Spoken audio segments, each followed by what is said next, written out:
Hello dear student, our last topic of this chapter, that is structure and function of nephrons. Nephrons means that millions of nephrons present in our kidneys. Kidney के बारे में करोड़ों nephrons होते हैं और हर एक nephron की एक जो है वो ब्लड को प्योरीफाई करता है. तो ये स्ट्रक्चर है नेफ्रॉन्स के. ठीक है. each kidney contain more than 1 million nephron or uriniferous tubulus which are held together by the connective tissue and surrounding wire through a white fibrous capsule. Nephron is structure and the functional unit of kidney. कि मतलब कि जो kidney होती है वो बहुत सारी nephron से मिलकर बनी होती है. And that each nephron consist of 3 part, that is the malpighian body, nephric tubule and collecting duct. नेफ्रिजियन बॉडी जो कौन सी होती है, जो आपकी ये वाला कैप्सूल्स होते हैं. ठीक है, जहाँ से ये आ रहा है. ठीक है, और ये वाला जो पार्ट है वो आपका नेफ्रिक ट्यूबलस है, ये वाला पार्ट, और ये वाला जो आपका कलेक्टिंग है, collecting duct. Next is malpighian body. कौन सी होती है, इसके अंदर क्या क्या होता है. Malpighian body contains the Bowman's capsule and glomerulus. Bowman's capsule, ये वाला जो होता है आपका, this one is a Bowman's capsule. ये वाला जो कैप्सूल बना हुआ है ना, ऐसे कीप बना हुआ है, ऐसे कीप, ये बोमस कैप्सूल है. और बीच वाला ये जो रेडिश पार्ट है, ये आपका जो है ग्लोमेरुलस, मतलब जहाँ पर जो आपका ब्लड आ रहा है, मतलब कि छाना जा रहा है, जैसे हम चाय पत्ती छानते हैं. सो बोमस कैप्सूल क्या है, it is the cup shaped border structure blind end of nephron. It is the double walled structure lighted by the thin semi permeable squamous epithelium. Semi permeable है, इसी वजह से तो ब्लड वहाँ पर फिल्टर हो पाएगा. Bowman's capsule lead into the long tube, की वो लॉन्ग ट्यूब के साथ जुड़ा होता है. In outer cavity Bowman's capsule there is a bunch of fine blood capillaries called glomerulus. Outer cavity यहाँ पर. ठीक है, ये देखो, ये ट्यूब के साथ जुड़ा हुआ है. Next is glomerulus. क्या होता है, afferent renal arterioles enter the Bowman's capsule are divided into bunch of capillaries. In this bunch is called glomerulus. कि मतलब सिर्फ इतना ही याद करना है इसके अंदर कि ये क्या होता है, कि ये वाली यहाँ से जो ब्लड आता है, यहाँ पर देखो कितने के अंदर डिवाइड हो गया है, तो इसको ग्लोमेरुलस कहते हैं. सिर्फ इतने पार्ट करना है इसके अंदर. Next is renal tube. Convoluted tube क्या होती हैं, it is long coil tube divided into 3 major region. कि जो रेनल ट्यूब है वो 3 पार्ट के अंदर डिवाइड हुई है. 3 पार्ट कौन से हैं, कि फर्स्ट पार्ट तो है ये वाला, सेकंड पार्ट ये वाला, और थर्ड पार्ट ये वाला. ये 3 पार्ट्स हैं इसके. First is proximal convoluted tubule. It is the initial and proximal convoluted region that renal tube. It maintains side selectively reabsorption of sodium, calcium, glucose, amino acid. मतलब reabsorption कि मतलब क्या, कि जो फिल्टर होके जा रहा है उसको दोबारा अब्जॉर्ब करती है. Next is loop of anal. Loop of anal U shape का होता है.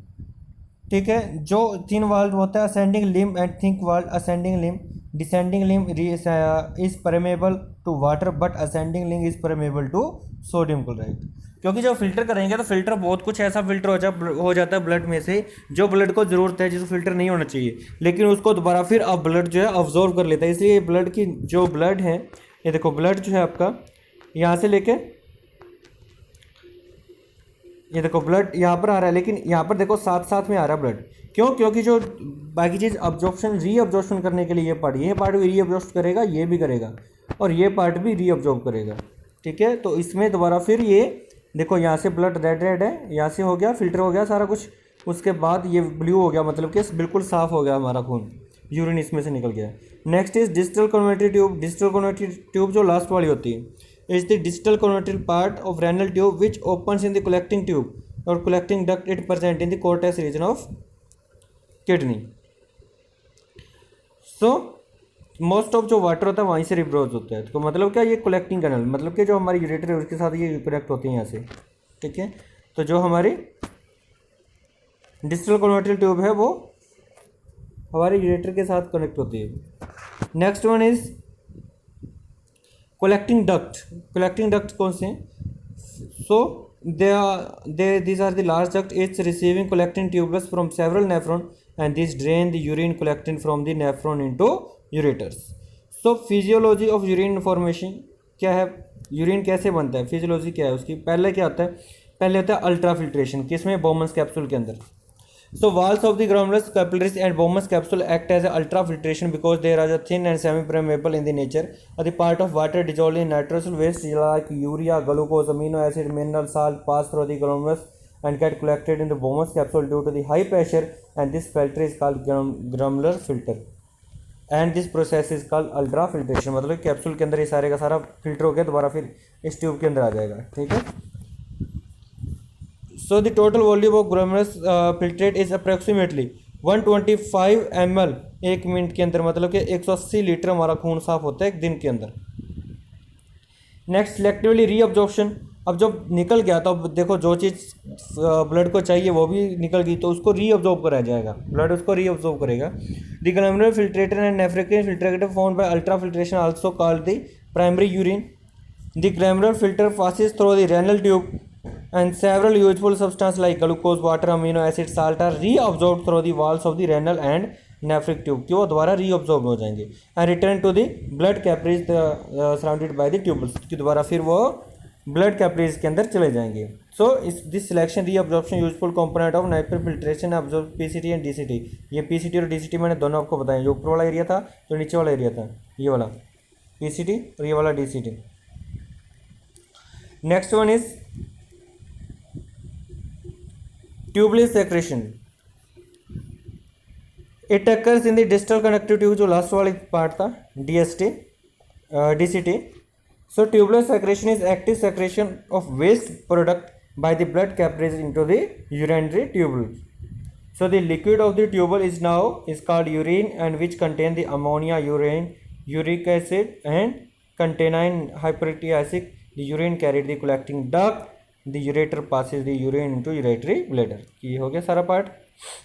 ये देखो यहाँ पर अल्ट्रा फिल्ट्रेशन हो गया, ये वाले आपके ट्यूब्स के अंदर रीअब्जॉर्प्शन हो गया इतने पार्ट के अंदर, और ये वाला आपका डीसीटी आपका जो यहाँ पर यूरेटर के अंदर ब्लड को निकाल देगा। तो ऐसे ये एक है तो 1 मिलियन होती है किडनीज के अंदर, देख लो कितना होगा। अब यूरिन के अंदर होता है क्या, it is a transparent fluid produced by the urinary system. The colour of urine is yellow due to presence of urochrome, ये मार्क कर लेना, यूरोक्रोम की वजह से वो येलो होता है। Breakdown of haemoglobin, dead RBC, urine contain 95% of water, 2.5% of organic waste. Next is renal failure, artificial kidney, कि अगर हमारी किडनी फेल हो जाए, जैसे शराब वगैरह दोबारा पीते हैं, ज़्यादा पीते हैं, तो जो हमारी किडनियाँ फेल हो जाती है उसके लिए क्या कर दिया जाता है, तो एक आर्टिफिशियल किडनी लगाई जाती है। आर्टिफिशियल का मतलब क्या है कि अब आपके ब्लड को जो है वो डायलिसिस किया जाता है, इसको डायलिसिस प्रोसेस कहते हैं। इसके अंदर एक मशीन होती है और मशीन के अंदर आपके एक नाली से आपको ब्लड को निकाला जाता है, वहाँ से ब्लड को साफ करके और दूसरी नाली से ब्लड को दोबारा फिर आपके शरीर के अंदर डाल दिया जाता है, ठीक है। बस इतना ही डायलिसिस के बारे में पढ़ना है। डायलिसिस क्या होता है, dialysis is the process of separating small molecule of large one using the semi permeable membrane and artificial kidney machine work on the principle of dialysis. The principle of purifying of blood in the artificial kidney is called hemodialysis, ठीक है। बस यही लिखना है hemodialysis के बारे में। Thanks बेटा, have good day, your lesson has completed, prepare your notes and daily revision should be. Thanks, have good day बेटा।